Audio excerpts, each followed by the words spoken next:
Hi everyone, welcome back to the Stay Hungry podcast. I've got a special guest for you today, Louis Calvert, and we're going to be talking about how to reach peak performance.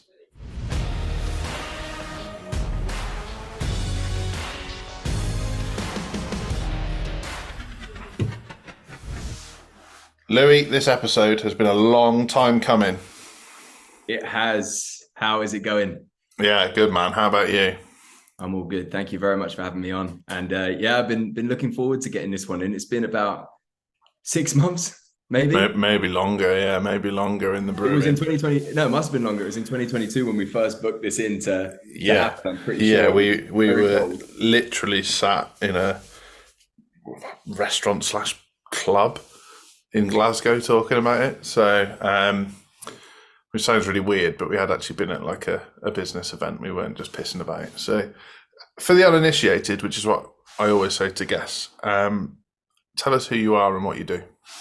Yeah. So I'm Louis Calvert, and I am a peak performance coach, mainly for men. Mainly for men in business as well. The way that I got to this place initially started off as fitness coach. I'll skip the past story, right? Initially started off as a fitness coach, built my online business to a place where I was happy with. Mm-hmm. And I got to this point where and Joel knows the story, but got to the point where I had built my business to six figures. I'd got over to Dubai. I was living there, right? I was living the life that I really thought I wanted. And I got to this point and I started to get very distracted. Lots of drinking, lots of one night stands, and all of the things that often one does when they lose purpose. Yeah. What I realized was I had been driven just by insecurities up until this point. And once I got to these nice round numbers and these nice like ideals that I had created for myself, all of those insecurities started to quiet down a little bit.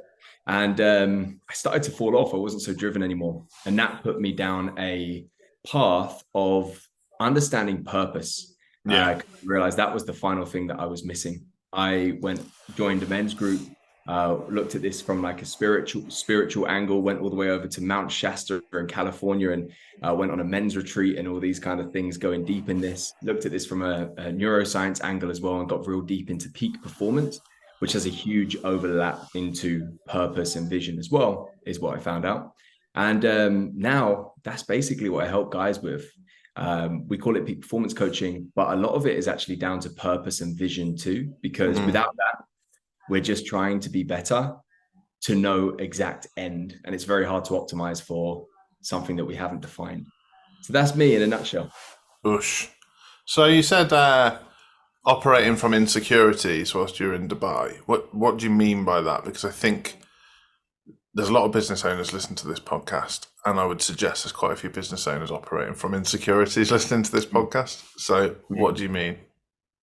So it's funny. I think when I look back at my life, because one of the things in my coaching, one of the frameworks we use is the peak performance pyramid, where we call it man, mind, and mission. Yeah. And when I look back on my life, I went through each of these phases, and looking back, it was all driven by insecurity, right? So the first instance was the man. I was skinny, I was shy, I could barely talk to my own family. And the first thing that I did to kind of step out of that was I got into the gym and I started trying to get as big as possible. And it worked. I got seen, locally as, oh, that's the big guy, at least naturally, right? Yeah. And I became completely obsessed with that. I felt super anxious if I was to miss any session. Every single bit of food was tracked. And I just thought this was normal. I thought I was dedicated until COVID hit. And once lockdown happened and I was taken away from the gyms and I just had like 17.5 kg dumbbells to play around with in the garden, I realized that all of this kind of discipline was actually built on being so worried that if I wasn't a muscular man, if I wasn't sticking to these tiny, tiny little intricate details, that I wouldn't be lovable, right? I wouldn't be enough, basically, is what the fear is. And that started to strip that fear away, because I just had to get thrown into the deep end and I couldn't train anymore. And Yeah. that was it. Like unlocked things for me. Then I didn't have to worry about training anymore, and I could do it for fun and not because of like this fear of like, shit, what happens if I don't do this? And then that took me onto the business building, which basically started the whole thing again. Right, throughout my life I felt like I may have had a chip on my shoulder, because I never thought I'd amount to much, but neither did anyone else. So when I realized, oh, this could actually work, I really started to think, I'm going to prove these guys wrong. And I had that Yeah. idea, 6 figures, that will prove them wrong. Living abroad, that will prove them wrong. Dubai will definitely prove them wrong. So this was the thing that was driving me. And now if I look at both of these journeys, I was just as obsessed and disciplined in the business as well. Didn't want to miss one thing. Relationships, fell to the side and actually was completely ruined because of this kind of drive as well, until the point where I hit these kind of made up places, made up things that I needed to hit to prove them wrong, even though I don't even know who I was trying to prove wrong. And that's where a complete like 180 happened in terms of my drive. That's when I started to work with a mindset coach of my own and really start to dig into this stuff. And honestly, I only paid this mindset coach because I thought it would make me more money at the time. And working with him, I think he's a therapist. Working with him was something that really made me realize how one-dimensional I had become, and how so much of this was driven from just the fear of not being enough. Yeah, that's really interesting. And I think so. There's a lot of people in business, and we talk about this a lot on the podcast. A lot of people who are successful in business or successful in sport who've had maybe significant trauma or difficulties in their life. And so a lot of their motivation, or what they would call motivation, comes from either getting away from that trauma or fear. So, like, I'm going to do everything in my power to not go through that again, or proving that thing wrong. Now, I know that I built, even to sort of Codebreak 2.0, let's say, so Codebreak post-COVID, I built my business through exactly the same. It was like, I'll fucking show them. Like, watch this. And when people said I couldn't do something, I'd come back the following week and be the best person at it. Like that was my mentality. But it was very finite. I would be tired. I'd sort of lack self-care, lack kind of self-appreciation, because I was doing it, like you say, to prove them wrong. And I didn't know who they were either. And I've still got this about me now, that it's something you have to practice and practice and practice. But very often, like, an easy way to get into my head at the time would be to tell me I couldn't do something. And there's not many people that should be able to derail you like that. It shouldn't be so easy that some random person who barely knows you could say, "Oh, I bet you can't climb that wall." And then you climb a wall twice as high to make the point. Like, it's fucking stupid. So you started working with a mindset coach. How did you then flip that kind of on its head? Because, you're deep in it at this point. You're in Dubai. You've got yourself stacked. You're enjoying what most blokes of your age at the time would have thought is a pretty ideal life. And then suddenly it's dawned on you it's all a bit one-dimensional. Yeah. So I think it was it definitely was a slow process, right? Even when we're doing the deep work with this therapist, you don't just walk away and like it's gone. One of the biggest things, and now one of the things that I'm always saying in my own coaching now, is awareness is curative.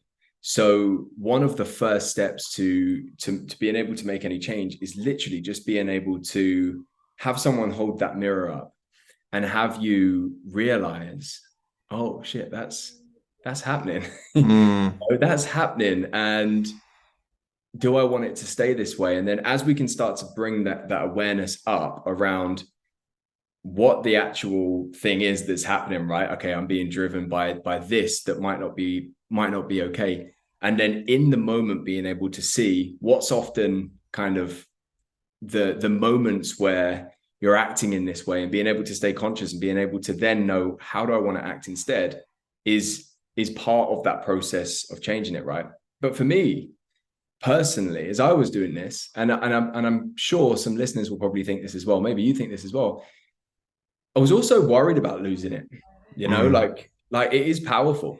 It did the job up until this point, right? So I was like, what happens if I do lose the drive? Because this is great. I'm so locked in. I'm so dedicated.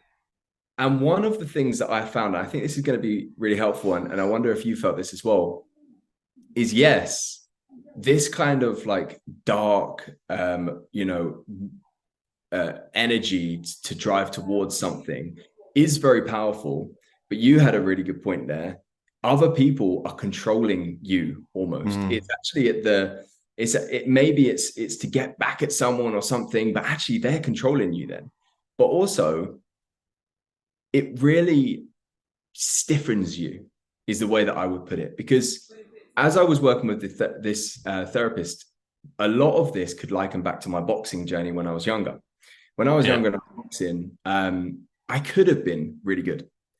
I came from like a family of boxers. My dad was a boxer. My uncle was a boxer. He was the one that actually created the gym that I was boxing in. And as a young boy, for me in my stupid young boy mind, the only way that I was kind of getting love and affection and everything from those guys, the guys in my life, because I didn't feel very manly when I was younger, was through being a good fighter, and was from boxing, right? So there was, in my own mind, the stakes were huge. The stakes were so high. If I do bad in boxing, or even if I get punched, I was so afraid of getting punched, then I'm not good enough. I'm not good enough for them. And what happened was, on the pads, I was great. On the bags, I was great. As soon as it came to sparring or fighting, I was so stiff that all of the goodness went out, and all I was doing, trying not to get hit.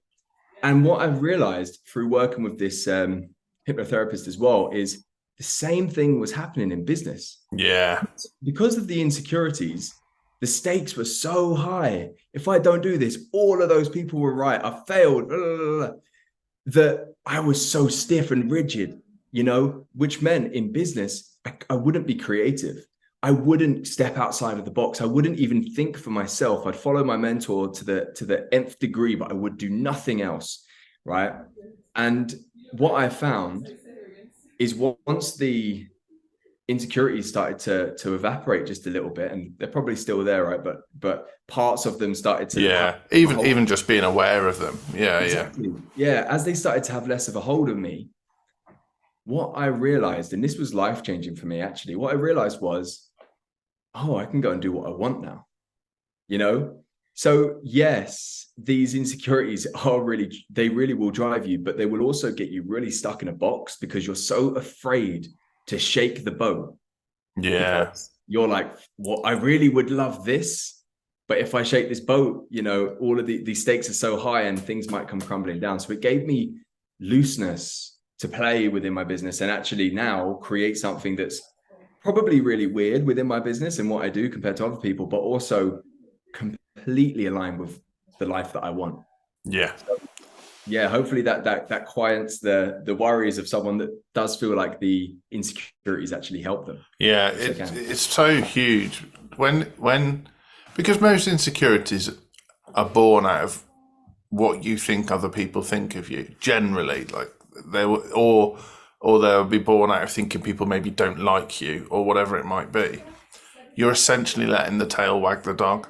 And in a business sense, and I see this all the time with our clients, they're so emotionally attached to the result that their client's going to get, that the tail starts wagging the dog, that they forget to almost do what they're meant to do, because they're so caught up in the process. And I've certainly experienced that myself, where I'm so worried about letting someone down that I let them down. And it's like, and then that moment you take a breath and you start doing what you need to do to look after yourself and kind of be a more rounded individual, a lot of this stuff comes a lot easier. And I mentioned to the team today that we were talking about, every client's got a destination or a goal or a metric they're looking at. It's just really important that they know that the road to get there isn't straight. And so you've got to be fluid. You've got to be flexible. You've got to expect the rough with the smooth. And so when you're talking to, like, I know you work with a lot of business owners and ambitious men. When you're talking to them, and I can imagine a lot that come through the door to work with you in the first place are pretty rigid. Mm. How do you kind of chip into that? So it's funny because almost everyone that I'm working with, they will join me because they want to be basically getting more stuff done. That's like the big fear is that they're not moving quick enough, they're not getting enough stuff done, or there's certain areas across Man My Mission that they feel is holding them back. Yeah. And it's all driven by that. It's like, oh, I'm not doing enough, and honestly, in our first conversations, that's enough for me to know, but I know that it's not enough yet for them. We need to dig deeper into that once we get working together to actually start to uncover things, because what we'll often find is guys are giving themselves a really hard time because they're not doing enough, or they don't feel like they're good enough in their time management, or all of this kind of stuff, or they're not productive enough, but they've not actually defined what productive enough is. They've not actually defined what good enough is. They've not actually defined what enough is in their week, in their month, in their day. And they're just feeling like they should do more. And when we actually look into it, they don't actually know what they want a lot of the time. They might have a vague idea, but they don't actually know, as you just said, the destination, right? They don't actually know the clear destination with a clear timeline of where they want to get to. Yeah. So one of the biggest things, because often the first thing that we'll look at is that it's like, okay, let's get some quick wins and let's get you moving quickly, right? It is, well, let's quiet all of this noise down, making you feel like you need to be doing more and all of this, by actually deciding what would be enough. Yeah. What actually is enough, right? And that starts with, well, right now we're literally just about to go into the final quarter of the year. So if we was in this conversation now, it would start with, well, what's the main thing that needs to happen before the end of the year? What do we need? What's the outcome that we want to achieve? And then actually working backwards from that, and not worrying so much about how much we're getting done in within a day or within a week or anything else, without knowing what we're trying to optimize for. Because that's the biggest thing I always say, is that we can't optimize for something that we haven't defined yet. And that's too many entrepreneurs are actually trying to do, is optimizing their days, optimizing their weeks, but without knowing to what end. Trying to squeeze as much in as possible. Yeah, it's like there's so many, it's like the Dell boy, this time next year, Rodney, and we're going to be millionaires. And that actually is far more defined than most entrepreneurs actually get. It's like, oh yeah, I want to build a seven. It's got a timeline. It's specific. It's binary. They've done it. It's like, I want to be a 7-figure business owner. Right? Okay. Do you mean pounds, dollars, like lira? Like what we're working with here? Okay. And when? Well, I was thinking it'd be nice, to be able to retire at 55. Okay. Well, you're 37 now, so that gives us 18 years. What are you going to do in 2 years? I don't know. What are you going to do in 5 years? Don't know. What are you going to do in 10 years? I don't know. Right. Okay. Well, you don't run your business like this. So why do you run your mind like this? It's like really interesting. So what would you say is kind of like, when you're getting into this kind of work with it's men in your case, but people who really have a real need to perform. They really want to be efficient. They really want to make the best of their time. They really want to be the best human they can be. What's the kind of main objections you hit early doors? Objections? Yeah, what are the kind of, because everyone likes to think they want to be the best human they can be, right? Yeah. And then I'd say when you dig into that, not everyone does. Is the honest truth. And then when you dig a little bit deeper, some people get quite uncomfortable with what they're going to need to do to get there. So what kind of objections come up in that? Well, I think the first things first, I think a lot of people have this desire of being the best human being they can be in any way, shape or form. But they try and do it by consuming more and more information and doing the same thing a lot of the time, or hoping things change on their own, right? So I think step number one is making sure. Well, here's my philosophy when it comes to personal development and becoming that best person, right? You cannot just learn your way to it, and way too many people are trying to do that. And one of the things that they're trying to do is squeeze in as many podcasts in. I know that you're listening to a podcast now, but as many podcasts in, as many books in, as many audiobooks, many YouTube videos and all of that in as possible, thinking, this is it. I've listened to 3 hours of Andrew Huberman now. There's no going backwards.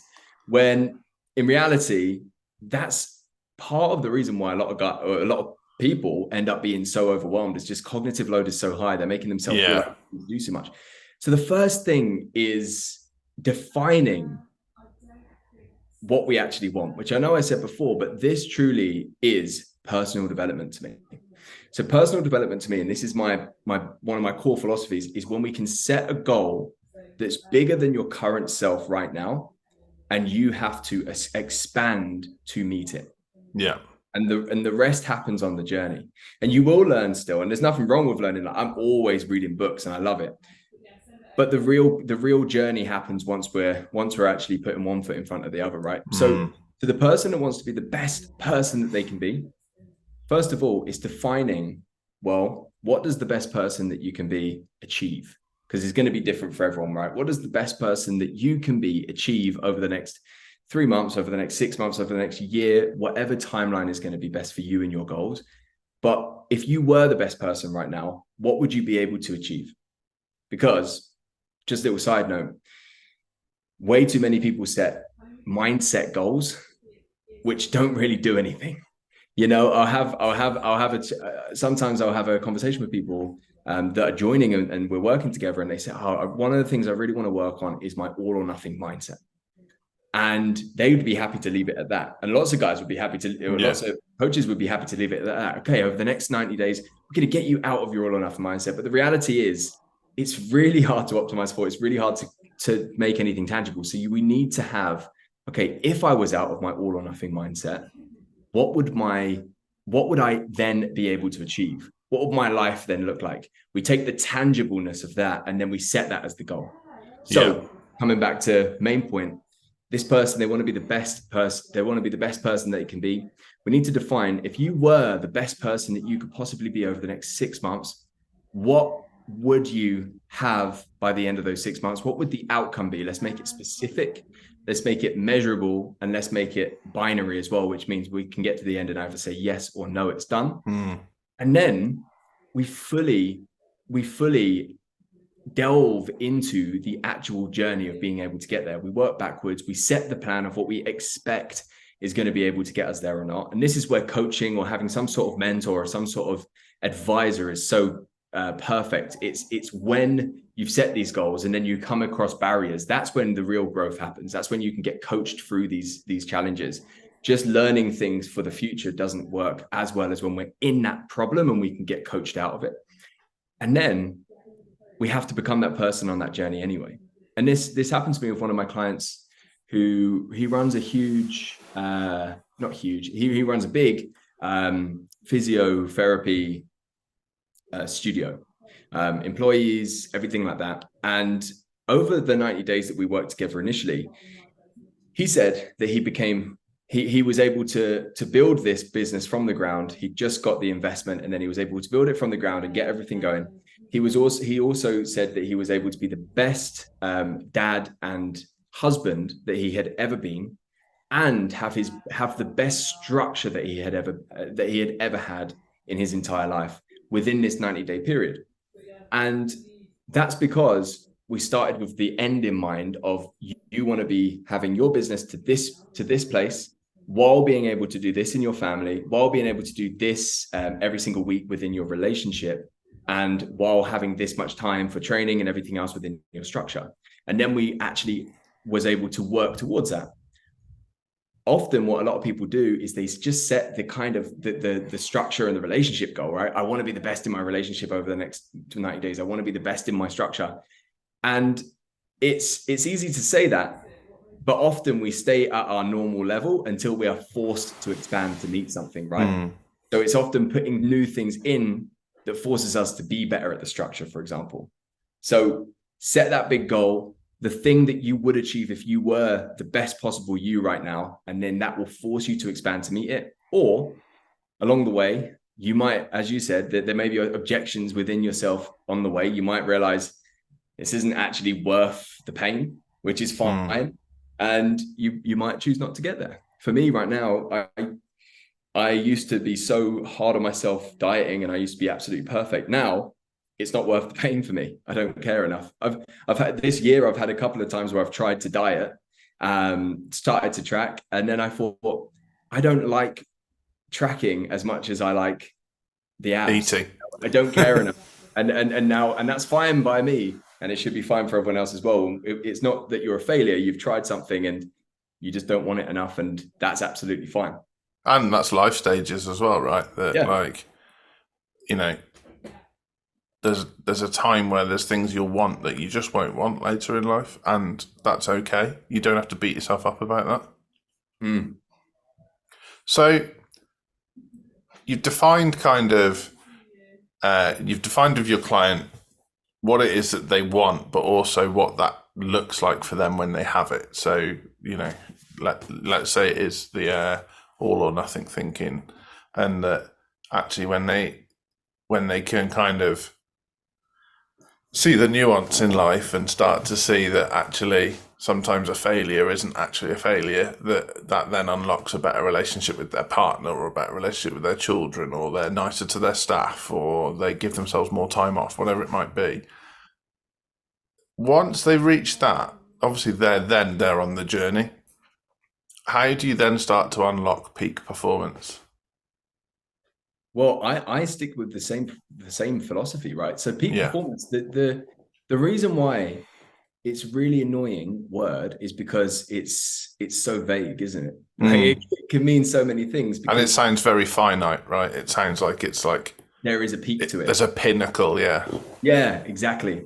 Whereas, you know, like I think Einstein said it right, like about the fish is clever until it has to climb the tree. Like the fish peak performance when it's in the water, but take it out of the water and it's not so much of a peak performer anymore. So peak performance in a broad sense, it is getting your biology and I think your mind to work with you rather than against you as much as absolutely possible, right? So getting every single thing in line with you and what you need to achieve. So for me, I always start a client's peak performance journey or event, or if there's a short-term goal, we'll get that first. But one of the biggest parts is purpose. Yeah. I think that's hugely important. I know you guys do as well. Having that North Star, because otherwise we can try and work towards peak performance as much as we like, which is without the purpose and everything else. It's most people just read that as trying to be as productive as possible, trying to be as like time management as possible, and trying to be as anal as possible, basically. But for no reason.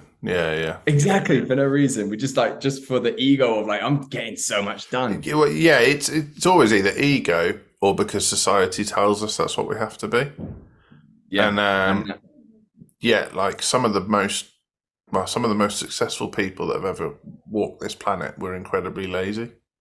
Yeah. But because they were lazy, they were very good at getting to outcomes because they needed to get there quickly. And when you think of it like that, that's really weird because obviously being lazy, so supposedly, is a bad thing. But yet those people achieved a lot. So you need to get really clear on your why and your purpose and drive towards that as a motivation, because then everything else makes sense. Yeah. And just on that point as well, when it comes to laziness, probably everyone listening to this is like, fuck, but I'm not lazy. You know, one of the things that can give us that artificially, because it's so true, right? Like the lazy person finds the efficiencies on how to actually do anything.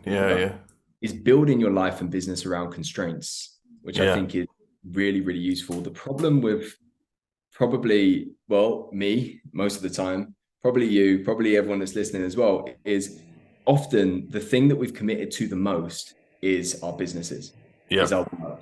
And it probably is the thing that we value very highly on the stack of values, right? And often it can take precedent over everything else. So when it's the biggest thing that we've committed to, it takes over our mind, or we've given it permission to take over our mind, to take over our calendars, and to take over our time completely. Mm-hmm. So building your life backwards around constraints can be such a powerful tool to actually get that feeling of like efficiency back in the day. Because what most people do is they try and be more and more productive, more and more efficient, getting tasks done just simply quicker, hoping that that's the thing that gets work done quicker so they have more free time. Yeah. The reality is most of the time, all that does, if your life is set up in a way where you haven't got, where you're super busy, most of the time, all of that does is it speeds up the conveyor belt of work, and there's just more, because anyone listening, we've all got unlimited to-do lists. There's always more to do. So instead, we need to start to build our life around constraints that we choose and constraints that we want our life to be built around. So one small one for me, and this is going to be, date nights, days off on Sundays and Saturdays, a half day on Wednesday. One of mine, I've just recently started kickboxing again. Mm-hmm. Or kickboxing is a new one. I was boxing, but kickboxing now, 7:30 Thursdays and Tuesdays. And that for me has been a really good constraint that part of me still thinks, shit, like, because I'll usually work up until that. Shit, how am I is this gonna work? But very quickly, you have to make it work.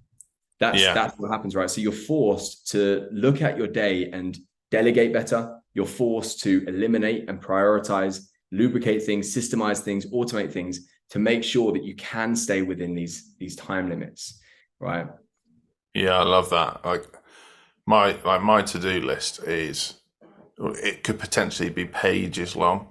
Yeah. And generally on any given day, there's probably 15 things on my to-do list. But at the start of every day, I pick 3. And that's my constraint rule. I actually worked with you on that. But that's where I'm like, right, pick the 3 most important things. If you get those done, you've made progress. And then it's a case of, right, okay, if there's more than 3 important things on the list, like you said, then it's like about delegation. It's about time management. It's about not over-promising to people, because if I've got 9 really important things on my list, I've actually done something wrong. Like something's out of balance. And then all the other little things, like if you're in business and you're not scheduling regular date nights with your partner, you're missing a trick, because those things won't happen unless you schedule them in. If you're in business and you're not exercising, that is going to come back to bite you. So, but if you don't schedule it in, it won't happen, because you're always going to default back to the business being the most important thing. And I'm not saying emotionally the most important thing or health-wise the most important thing. It's just going to naturally be your priority. It was a big leap to go into business on your own in the first place. You are going to naturally fall back to there. So unless you give yourself positive constraints, you're going to end up in a real pickle, to be honest. Yeah. And what do you think's going through their heads when they're not booking this stuff into their week, when they're not booking in the training or the date nights or anything else that they know they probably should be doing? Usually, I would say for business owners, it's a fear of letting people down, or a fear of letting themselves down. So, and that again is going back to doing things from a place of insecurity rather than from a position of power. So you kind of falling back into childlike traits of, oh, I must do this. Well, why? Why must you? Like, who's decided that? Or like, so and so's paid me a lot of money, so they must expect it quickly. And it's like, well, did you promise them it quickly? Because maybe they paid you a lot of money because they thought you were the best, and so therefore they're expecting to wait. But you haven't put any constraints in that relationship in place, and therefore now you're making assumptions. Yeah. And a lot of that stuff, it just comes back to like a real poor amount of discipline on prioritization. And most people have that. Most people just think they need to get as much done as they can in the time they've got. And then they forget, like, is really important to show up for your kid's birthday, or to Yeah. like take your wife or your husband or your significant other out, or like for me, like a massive one for me, it's really important that I take my dog for a walk where I'm fully present and the dog enjoys it. That's really important because the dog needs the exercise and I should have a connection with my dog. Now that might sound ridiculous, but if I just running around the block because I've got a busy day ahead, that day will not go well. Yeah, I think something that's always present as well in the back of people's minds, definitely has been in mine. I wonder if it was in yours as well. Is the, it's a 1 week, and maybe they're listening now and they're thinking I probably should do this, but I'll do it next month. I know things are going to calm down a little bit next month, or I'll do it Yeah, once. I'll do it once I've made these sales, or I'll do it once this. We always think that we're gonna turn a corner and things are gonna get easier. I've got a theory, and I've not, I don't know if this is true or not, but just from my conversations with people and myself, my own experience of being that person too, I have a feeling similar to happiness that everyone's got a certain level of busyness that they will always be. yeah, Right. So out of 10, I might be an 8, you might be a 9. Out of 10, we've got the same amount of busyness that's always present, because we just seem to fill our time with something, or our minds, because all business is made in the mind anyway. It's how we're kind of perceiving things. I can sit in this exact same chair and feel completely calm or completely busy, but nothing in the room's changed. It's how I see everything. And I've found that I've always been just as busy. When I was making £1,000 a month, when I was growing that, when I was making nothing, I've always felt just as busy once I became an adult or became an entrepreneur, right? So I really think that we're never going to get to that point of less busyness. We have to create our life now with the constraints that we want to have. Yeah, 100%. Do all of the other things. And what I've found for people, for myself, I'm sure you found this as well, is when we can start to have clear constraints of when you start and stop work, also when you sleep and everything else, but when you start and stop work, on where your work blocks are, which then it gets fun, because then we can start to optimize those for flow and everything else. But where your work blocks are and how long it's going to be, you start to work in sprints and not in jogs. Most people think they work in sprints, but most people really don't. They're kind of half focused here, half focused there. They don't even work in jogs. They don't even work in jogs. Like, obviously, this is called the Stay Hungry podcast. I call clients out on how busy they think they are all the time. And they're like, oh, but I've got so much going on. We've all got fucking so much going on. And like, yeah, most people work at a snail's pace, and it's a brutal truth. And it's rife in the UK that you can like go to a building site and ask what it's been like for them since Brexit, when they can't recruit from other parts of Europe anymore, and they'll be like, oh yeah, productivity's really slowed down. Because we naturally work at a methodical, plodding pace, because that's what we were taught at school. That's what's ingrained in us. Where other cultures have this thing of like, when we're on the job, we fucking work, and we work until we can barely stand, but we clock off at 5 and we have a hell of an evening. And like even like, not necessarily Eastern Europe, but Spain, Italy, they finish at 5. They're still out having dinner and drinks at 1 a.m, because they work hard, they play hard. It's a different culture. And so I'll sit with a client and be like, look, I promise you can get everything that you're currently doing done in a day. And I'm like, that gives you 4 days, if we're giving them the weekend off, if we're being kind.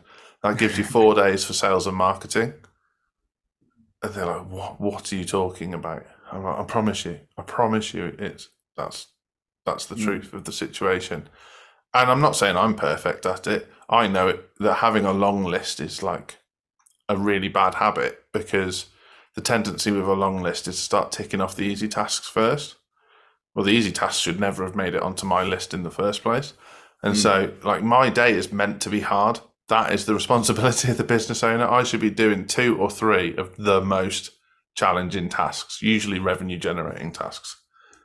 But it's so easy for anyone, me included, to find myself, oh, I'll just tidy this bit of the website up, or I'll just see if there's a better supplier for the water. Like all these things that like someone else should be doing. And Yeah. like how do you get people to realize that although they're busy, that doesn't mean they're efficient? Well, the thing is, just what was coming up for me as you were saying that as well, is everyone's experienced the truth in what you was just saying, because everyone's also experienced the opposite, right? Yeah. Everyone's experienced those moments, and it's always when we've got deadlines and fuck, we've got to get this thing done before the end of the day or before tomorrow or anything. When and how many people have you heard, like, you know, back in like uni days and stuff, that was able to do their dissertations in moments. One night, yeah, exactly. You wrote 10,000 words in a night, yeah. It shows you the potential, and it's because we've got the urgency, we've got the risk of it not being done, and we've got the constraints. So that is why we want these constraints, and we want to almost have these artificial deadlines within our days that force us to have to stay on job. Because as you said, most of the time, the reason we're not doing it is we're doing this stupid task that may not need to be done at all. We're doing the tasks that they're fun little ones that you know, you could just bunch together at the end of the day. So one of the things that I love for people to be able to do is play around with constrained thinking of bringing your amount of hours you're going to work per day. And you can just play with this, right? But bringing your amount of hours you're going to allow yourself to work per day down to a lesser amount that it is right now. Yeah. Let's say someone's doing 9. Let's bring it down to 6 hours. But not only is it 6 hours, you're going to actually put them into your calendar. You're going to put 90-minute block here, then you're going to have a bit of a break. 90-minute block here, then you're going to go train. 90-minute block, 90-minute block. So that makes 6. So you've got these 6 hours, and then you start to put into these blocks the tasks that need to be done. Hopefully, as we said, there's no more than like the big ones that need to be done, because now you're looking at your finite time, and the reality is we've always got finite time. It's just the time we don't want to think about that, and we don't want to look at our calendar and realize we've got finite time, so we pretend we don't. So now we can look at our finite time and think, shit, I can't do this extra little tweak, you know, but it probably wasn't the end of the world anyway. I need to do these big things if I want to get done within this time. And what we start to realize is we can get so much more done in these short bursts. We can really be clear with our active recovery as well, making sure that we're actually refreshing our mind. And I know that's something that you experienced a lot of being able to actually get that mind back in action, as opposed to getting worse over the time. And a lot of the time when we're able to do that, we are naturally, without having to go into them all, we're naturally ticking off a lot of the flow triggers that are going to get us into flow. And if we're in a flow state, it's going to feel really good. We're going to be more creative, and also we're going to be 500% more productive. And for knowledge workers, which we probably all are in almost all of the things that we're doing, if we're 500% more productive, we are getting one day. If we're doing 5 days of work per week, we are getting 1 week done in one day in terms of the productivity. So it's all about creating those constraints and really forcing yourself to have that deadline urgency feeling all the time, and committing to things outside of work. Because most of the time, a lot of people, they're not rushing because they've not got anything else to do anyway. And they've not got anything else to do after work anyway. They feel a bit lost. But then it's a vicious cycle, because then when it comes to, I could commit to going salsa dancing, they think, but I can't because I haven't got time. But the reason they haven't got time is because they haven't committed to the thing outside. Yeah, you've only not got time because you think you haven't. Yeah. Exactly. Yeah. So it starts to, I don't know if I answered the question because I answered a different one, but no, I love that. I love that. I think it's a cool way to sort of sum up everything we've talked about, that a lot of peak performance is about challenging the way you think and then challenging the way you behave within the constraints of your own thoughts. Yeah. One of the things I don't like about the connotations of peak performance is people think it's a better way to plan, or a better way to, or a little productivity hack. Yeah, hacks is gross. Ugh. You know, or like, do the Pomodoro. Like, I actually couldn't give a fuck about productivity. It's a byproduct of all the deeper work that you do, right? Like, none of that stuff actually matters. Yeah, you don't become a world champion by accessing a few hacks on Wikipedia.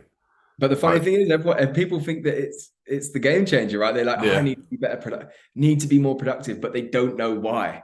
yeah. So Same in marketing. I need more yeah, leads. Why do you need more leads? Well, because I'm not making many sales. Oh, so what you mean is you need more sales? Well, yeah, yeah. I need more sales. Do you need more volume of sales? Do you need more value of sales? Do you need more conversions of sales? And then they're like, oh shit, I don't know. It's like, oh right, so you've just made an assumption that you need more leads. And Mm. exactly the same with productivity. I'd love to be more productive. Right, okay, what can we help you with? Well, do you have a journal that I can fill in every day to make sure I get shit done? Uh, yeah, I do, but you won't fill it in. Why won't I fill Yeah. it in? Because based on this 30-minute conversation we've just had, right now, you haven't got time to fill that in. Oh, but I'll make time. No, you won't. And it's Mm. like, it's really, Yeah, this is it, right? It's like we need to ask the question: if you think you need to be more productive, why? It's a yeah, simple question. It's like, what do you think is going to happen when you're more productive? Like, what do you want to happen when you're more productive? Oh, I want to make more money. Well, focus on that, and the productivity has to come if yeah. that's the thing that happens, right? One thing I've found, and I wonder if you've seen this as well, because I know that you guys are big on purpose and vision and Mm, making sure that you're kind of starting with the end in mind. One thing I've found is a lot of the guys that I work with, they incessantly want to do more. They incessantly want to have better performance and all of these things and learn more as well, because they're lacking meaning a lot of the time. yeah, And they're often trying to be really, really good at climbing the ladder they're on, when the reality is sometimes they actually don't like the ladder they're on at all. yeah. Oh, 100%. 100%. So I'd say 80% of the entrepreneurs I meet are creators. So they're really enthused by creating stuff. Mm. And they're always creating new things. And most of those things don't get them closer to where they say they want to be. They're just creating. So they feel busy and they feel productive because I've created this and then I've created that. I've created a new lead magnet and I've got 20 others in the drawer that I did last week. And when you get into it, they're creating all this stuff to fill a gap because they lack meaning. So there's that huge gap in the middle of their life and they're filling it with all this shit that they're creating. And a lot of the stuff they create is really good, but no one needs it because they're just creating it for the sake of it. And 80% of the entrepreneurs I meet do that. They'll get to like an entrepreneurial trait that I see all the time is they'll crack the system. They'll figure out the way to get their business to work and then they'll go and do something else. So because it's boring to sit there and actually then just feed the fire and keep it burning is the world's most boring task. They don't get to create anymore, so they go and create something else, and then they fuck that up, and then they go and create something else, and it's fascinating. Do you think that's because they built something that wasn't aligned with what they truly wanted because they didn't think, or is it just a case of being okay with the boredom? Sometimes it is aligned, but they don't have the ability to create the situation where someone else is then the person that stokes the fire for the next 20 years. Mm. They don't want to give it up, but they do Yeah. want to create something else. Yeah. So that's tricky. Sometimes, yeah, they just did it because they thought it's what their dad wanted them to do when they were a child or whatever it might be. And in some cases, they do it because they think society is telling them to do it. And then in other cases, they genuinely are serial entrepreneurs and they want to create, and create, but they're forgetting to build the structure underneath to allow it to then flourish. Yeah, because I ask and I'm smiling because that's exactly what I did with the fitness business. Yeah. I got it to the point where I was like, okay, this is flying now, and then fell off. But for me, I believe it was because, as I said, I was rigid and I built it on insecurities as opposed to the actual gift and the impact that I wanted to have on the world. Right. So hard to delegate when you've built something on insecurity. Well, Because the anxiety of it going wrong is so high that you're yeah, giving it to someone else. You're passing them a poison chalice. yeah. It comes back to the rigidity again, right? You've built this to this point from just being obsessed because you're so worried about it not working. How is you're so worried at that point to rock the boat You can't delegate, or you do delegate, and then you're fully micromanaging them, and you've got more hands to worry about now. So it's actually harder and more time consuming. And it starts to blow your fucking mind that they might do a better job than you as well. Yeah. Yeah, because that plays with all sorts of insecurities then, that you've built this thing, it was your idea, but someone might do it better than you. That's a whole other kettle of fish, which is actually the perfect scenario. Yeah. If you find someone that wants to be employed but can do your job better than you can, perfect. But if you've built the business on insecurities in the first place, you'll hate that person. It's not good for the insecure mind. So I've got two final questions. They're completely random. One's quite sensible. One we ask every guest, and it's just for me, really. First question is, what's the best mistake you've ever made?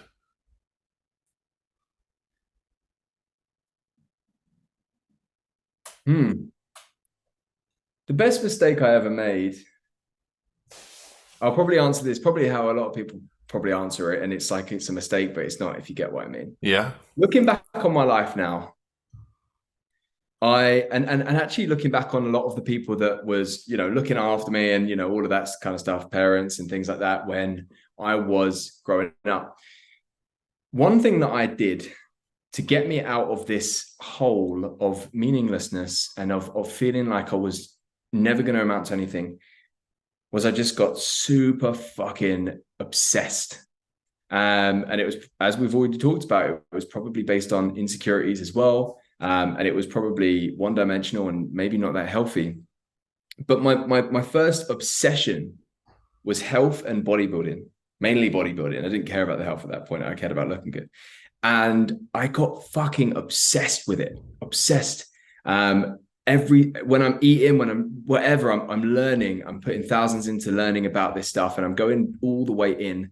I'm training for 3 hours a day, which is stupid, but that's what I was doing, and I'm fully obsessed. I remember, because I was only young, my mum saying, and my granny as well, saying, "This, you're never going to be able to like keep this up. Like you're being too obsessed. You need to go and start making some money, and when you've got a real job, you're not going to be able to like put so much into this." And I never got a real job because that became my job anyway. Yeah. But I got so obsessed. And now looking back, I don't care about that. I don't care about the looking good and the abs or anything like that anymore. So it could be easily seen as a mistake, but that led me on to now being obsessed with something all the time.